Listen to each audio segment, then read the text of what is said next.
ఎన్నికల కోడ్ రావడంతో సామలగూడ మండలం స్థానిక మండల పరిషత్ కార్యాలయం నందు మండల అభివృద్ధి అధికారి శ్యామ్ సుందర్ శనివారం సాయంత్రం 4:30 మీడియా సమావేశాన్ని ఏర్పాటు చేయడం జరిగింది. ఈ యొక్క సమావేశంలో ఎన్నికల షెడ్యూల్ రావడంతో ఎన్నికల కమిషన్ వారు ఇచ్చిన ఎన్నికల ప్రవర్తన నియమావళిని మీడియాకు వివరించారు. మతపరమైనటువంటి విషయాల ద్వారా ఎవరు ఎన్నికల ప్రచారం చేయరాదని, ఇతర వ్యక్తిగత విషయాలను కించపరిచే విధంగా వ్యవహరిస్తూ మాట్లాడుతూ ఎన్నికల ప్రచారం చేయకూడదని, ప్రజా కార్యక్రమాలు మరియు సభలు నిర్వహించుటకు అధికారుల అనుమతి తప్పనిసరిగా తీసుకోవాలని, ఎన్నికల ప్రచారంలో వాలంటీర్లు జోక్యం ఉండకూడదని ఎంపీడీఓ శ్యామ్ సుందర్ విలేకరులకు వివరించారు. అదేవిధంగా దుష్ప్రచారాలు, ఎన్నికల నియమావళికి వ్యతిరేకంగా ప్రవర్తించే వారిపై కఠిన చర్యలు తీసుకోవడం జరుగుతుందని ఆయన అన్నారు. రావడంలో భాగంగా రానున్న 24 గంటల్లో కూడా అన్ని ప్రభుత్వ కార్యాలయాల్లో ఉన్న రాజకీయ నాయకులు, రాజకీయ పార్టీలకి సంబంధించిన ప్రకటనలు కానీ, పోస్టర్లు కానీ అన్నిటినీ కూడా ఐదర్ డిఫేస్మెంట్ చేస్తాం, లేదా వాటిని ఫిజికల్గా తీయాలి అంటే తీసి ఎటువంటి ఇది లేకుండా దాన్ని పక్కన పెడతాం. అండ్ రాబోయే 48 గంటల్లో అన్ని బహిరంగ ప్రదేశాల్లోని ప్రభుత్వ కార్యాలయాలపైన ఉన్న హోర్డింగులు లేదా రాజకీయ పార్టీల యొక్క పోస్టర్లు ఏమైనా ఉంటే అవన్నీ కూడా తొలగించబడతాయి. రానున్న 72 గంటల్లో ప్రైవేట్ భవనాలపైన ఉన్న ఫ్లెక్సీలు కానీ, జెండాలు కానీ ఏవైనా సరే వాళ్ళ సమ్మతితో అక్కడ పెట్టారా లేదా అన్నది ఫస్ట్ కనుక్కొని, వాళ్ళ సమ్మతితో ఒకవేళ అక్కడ పెట్టి ఉంటే దాన్ని ఆ క్యాండిడేట్ లీజ్ తీసుకున్నట్టు అనుకొని ఆ క్యాండిడేట్ యొక్క ఎక్స్పెండిచర్లోని దీన్ని షాడో రిజిస్టర్లోకి, అబ్జర్వేషన్లోకి తీసుకెళ్ళడం కూడా జరుగుతుంది. మోడల్ కోడ్ ఆఫ్ కాండక్ట్ ఎప్పుడైతే అమల్లోకి వచ్చిందో, సో అమల్లోకి వచ్చిన తర్వాత రాజకీయ నాయకుల్ని, మన ప్రభుత్వ ఉద్యోగులు కానీ ఏ స్థాయి ఉద్యోగులు కూడా రాజకీయ నాయకుల్ని కలవడం అంటూ జరగదు, కలవకూడదు. కలిసిన వాళ్ళ మీద తీవ్రమైన చర్యలు తీసుకోవడం జరుగుతుంది. ఎలక్షన్ కమిషన్ యొక్క నియమావళి ప్రకారం, పీపుల్స్ రిప్రజెంటేషన్ యాక్ట్ 1951 ప్రకారం వాలంటీర్లు కానీ లేదా ఎటువంటి మామూలు నాన్ పర్మనెంట్ స్టాఫ్ ఎవరైతే ఉన్నారో వాళ్ళందరి యొక్క సేవల్ని ఎలక్షన్లో వినియోగించుకోదలుచుకోలేదు.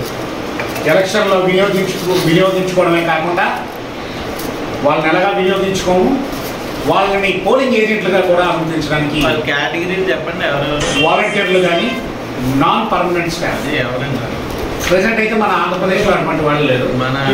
మన ఆఫీస్లో ఉన్నారండి. మన ఆఫీస్లో కాంట్రాక్ట్ బేస్డ్ రారండి. కాంట్రాక్ట్ బేస్డ్ కాదు, నాన్ పర్మనెంట్ స్టాఫ్ అంటున్నాను.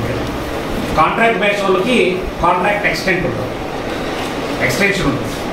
సో ఏదైతే తాత్కాలికమైన ఉద్యోగులు ఎవరైతే ఉంటారో వాళ్ళెవరిని కూడా ఎన్నికల విధుల్లో భాగస్వాములు చేయరు. ఇంకా ఏ పొలిటికల్ పార్టీ అయినా సరే విధానపరమైన విమర్శలు చేసుకోవాలి తప్పించి కానీ వ్యక్తిగత విమర్శలకు వెళ్ళకూడదు. ప్రార్థనా మందిరాలను కానీ లేదా బడుల్ని కానీ ప్రచార ప్రదేశాలుగా వాడకూడదు. అండ్ కులం పేరుతో కానీ మతం పేరుతో కానీ ఎటువంటి ప్రచారం నిర్వహించకూడదు.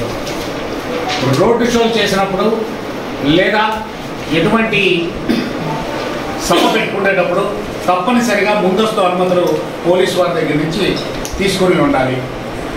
వాళ్ళకి ఎన్ని వాహనాలకైతే పర్మిషన్ తీసుకున్నారో ఆ వాహనాలు మాత్రమే ఎలక్షనీరింగ్లో వాడాలి.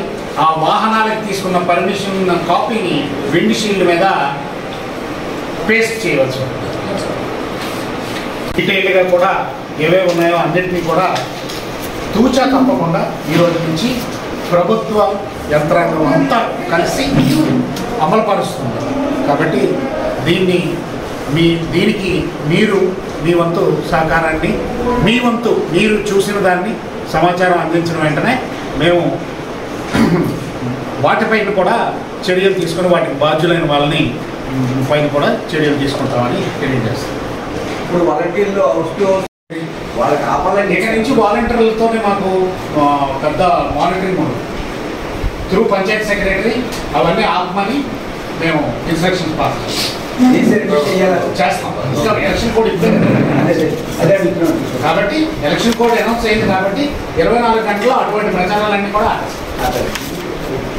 ఒకవేళ పరిస్థితులు జరుగుతున్నది వాలంటీర్ తీసేద్దాం. ప్రతి పనిని చట్ట పరిధిలోనే చేయాలి. అప్పుడు మీరు స్లోగన్ ఇస్తారు, స్లోగన్ ఇచ్చేది ఏంటంటే వాళ్ళు ఆదరణ తీసుకుంటారు. అప్పుడేం చేస్తారు? ఏదో ఆదరణ ప్రచారం ఆదరణ చూద్దాం. అప్పుడు పై అధికారుల యొక్క సూచనలు తీసుకుంటాం. ఇప్పుడు నేను ఒక్కడే కాదు, రిటర్నింగ్ ఆఫీసర్ గారు ఉన్నారు, డిస్ట్రిక్ట్ ఎలక్షన్ ఆఫీసర్ ఉన్నారు, ఎలక్షన్ కమిషన్ ఉంది, స్టేట్ ఎలక్షన్ కమిషన్ ఉంది. వాళ్ళందరి యొక్క సూచనలు తీసుకుంటాం. ఇలా పాటించండి అంటే అదే పాటిస్తాం. ప్రతిదానికి return communication, oral instructions, return instructions ఉంటాయి కాబట్టి వాటి ప్రకారం నా పై అధికారులకు ఎస్కలేట్ చేసి మరి ఈ విధంగా ఉంది, ఇక్కడ దీనికి ఎటువంటి ప్రతిస్పందన లేకపోతే ఎటువంటి రియాక్షన్ నేను ఇవ్వాలి అనేది అడిగి వాళ్ళ ఇన్స్ట్రక్షన్స్ అనుగుణంగా నడుచుకుంటాం.